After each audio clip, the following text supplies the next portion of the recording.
भविष्य का दोस्त। विहान एक बहुत ही जिज्ञासु लड़का था जिसे पुरानी चीजें इकट्ठी करने का शौक था।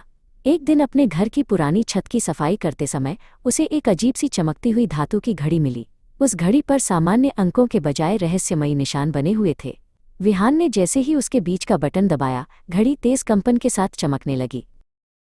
अचानक कमरे की हवा में एक गहरा नीला भंवर बन गया। इससे पहले कि विहान कुछ समझ पाता, वो उस चमकदार चक्रवात के अंदर खिंचता चला गया। उसे ऐसा लगा जैसे वो हजारों चमकते सितारों के बीच से गुजर रहा हो। चारों ओर रंग बिरंगी रोशनियां नाच रही थीं और समय जैसे एक पल के लिए ठहर गया था।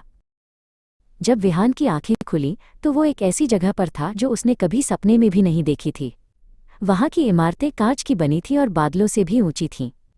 सड़कों पर चलने के बजाय लोग हवा में उड़ने वाले छोटे छोटे यानों में घूम रहे थे। विहान को समझ आ गया कि वो भविष्य में पहुंच गया है। विहान थोड़ा डर गया। इतनी सारी नई चीजें और इतना शोर देखकर उसे अपने घर की याद आने लगी। वो एक बड़े से चमकदार खंभे के पीछे छिप गया और उदास होकर बैठने ही वाला था कि तभी उसने किसी के चलने की आवाज़ सुनी। वो आवाज़ किसी इंसान की नहीं बल्कि धातु के टकराने की थी। उसके सामने एक चमचमाता हुआ रोबोट खड़ा था। उस रोबोट का शरीर नीले और सफ़ेद रंग का था और उसकी आंखों की जगह दो बड़ी डिजिटल स्क्रीन थीं।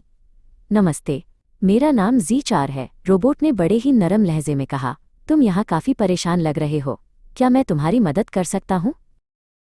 Z4 बहुत ही समझदार और दयालु था। उसने बताया कि वे साल 3024 में हैं। Z4 ने देखा कि विहान की घड़ी खराब हो गई है, इसलिए वो वापस नहीं जा पा रहा। घबराओ मत विहान, Z4 ने कहा। जब तक मैं इसे ठीक करता हूँ, चलो मैं तुम्हें अपनी दुनिया की सैर कराता हूँ। Z4 विहान को एक तैरते हुए बगीचे में ले गया। वहाँ पेड़ पौधे मिट्टी में नहीं बल्कि हवा में तैर रही ऊर्जा से उग रहे थे।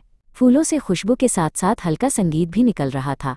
विहान ने देखा कि भविष्य में लोगों ने प्रकृति को कितने प्यार से संभाल कर रखा है। Z4, क्या यहाँ सब कुछ इतना ही सुंदर है? विहान ने पूछा। Z4 ने जवाब दिया, हाँ, क्योंकि हमने सीख लिया है कि विज्ञान का इस्तेमाल सिर्फ तरक्की के लिए नहीं बल्कि दोस्ती और हरियाली फैलाने के लिए करना चाहिए। विहान को Z4 की बातें बहुत अच्छी लगीं और दोनों ढेर सारी बातें करने लगे। कुछ देर बाद Z4 ने विहान की घड़ी उसकी तरफ बढ़ाई। ये लो, मैंने इसे ठीक कर दिया है और इसमें एक नया ऊर्जा सेल भी डाल दिया है। अब तुम अपने समय में वापस जा सकते हो। विहान खुश तो था, पर उसे अपने नए दोस्त को छोड़कर जाने का दुख भी हो रहा था। विहान ने Z4 को गले लगाया और बटन दबा दिया। एक पल में वो वापस अपने पुराने घर की छत पर था। सब कुछ पहले जैसा ही था, पर विहान बदल चुका था। उसने ठान लिया कि वो भी बड़ा होकर ऐसी दुनिया बनाएगा जहां विज्ञान और प्रकृति मिलकर रहें, बिल्कुल Z4 की दुनिया की तरह।